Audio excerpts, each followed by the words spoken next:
भागवत के बाद इंद्रेश, बीजेपी को क्या संदेश?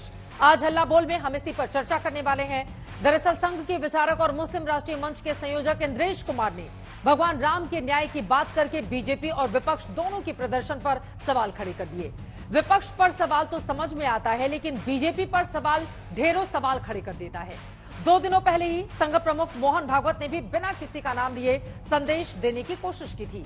हालांकि आरएसएस ने इंद्रेश कुमार के बयान को उनका निजी बयान बताया है, लेकिन विपक्ष को हमले का मौका तो मिल ही गया है। इस बीच 31 अगस्त से 2 सितंबर तक केरल के पलक्कड़ में संघ और बीजेपी की समन्वय बैठक होनी है। बीजेपी अध्यक्ष और संगठन महासचिव समेत पार्टी के दूसरे नेता भी इस बैठक में शामिल होंगे, लेकिन उसके पहले हो सकता है कल योगी आदित्यनाथ और संघ प्रमुख मोहन भागवत की मुलाकात हो, क्योंकि मोहन भागवत गोरखपुर में हैं। ये रिपोर्ट दिखाते हैं आपको।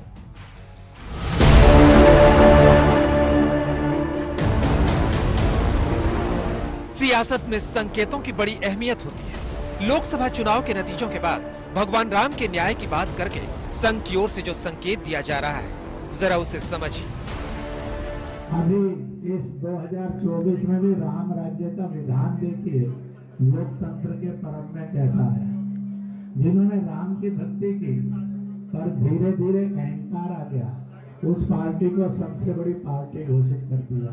पर उसका और जो पूरा उसको मत मिलना चाहिए, जो शक्ति मिलनी चाहिए, वो भगवान ने अहंकार के कारण बोला।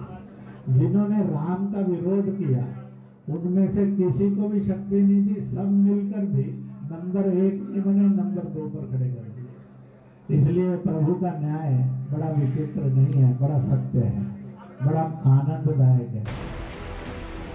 इंद्रेश कुमार का इशारा बीजेपी की ओर है, जिसे पूर्ण बहुमत नहीं मिला। भगवान राम की नगरी में पार्टी को हार का मुंह देखना पड़ा और यूपी में जोर का झटका लगा। 2 दिनों पहले संघ प्रमुख मोहन भागवत ने भी अहंकार को लेकर नसीहतें दी थी। काम करे, लेकिन मैंने किया ये अहंकार न पाले, तो हम इस देश की सच्ची सेवा कर रहे ऐसा होगा। भारत को खड़ा करना है तो समाज को इस प्रकार बनना पड़ेगा।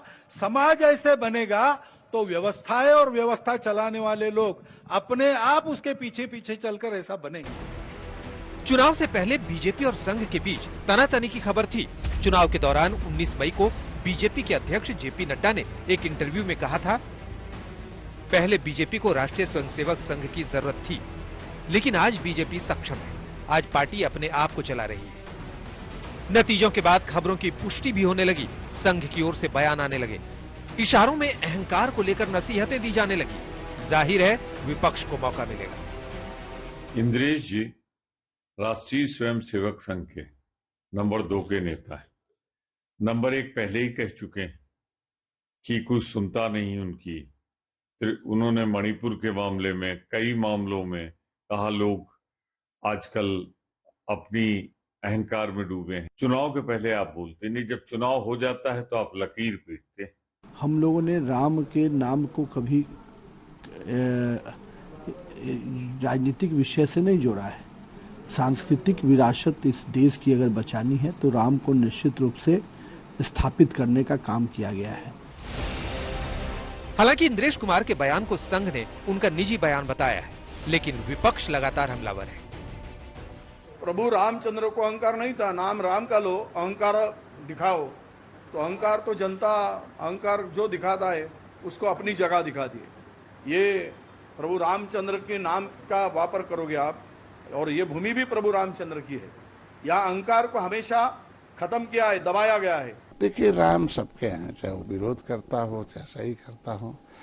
जनता जनार्दन होती है इस युग में। लोकतंत्र में जनता जज होती, जनता फैसला लेती है। कुछ जगहों पर विपक्षियों ने नैरेटिव सेट करने में झूठ बोलकर, प्रचार करके कुछ वोट लेकर कामयाब हो गए। इंद्रेश कुमार के बयान के बाद कांग्रेस कह रही है कि जब बोलने का वक्त था तब तो संघ ने चुप्पी साध रखी थी। कौन गंभीरता से लेता है आरएसएस को? मोदी जी खुद तो लेते नहीं, तो हम क्यों लें?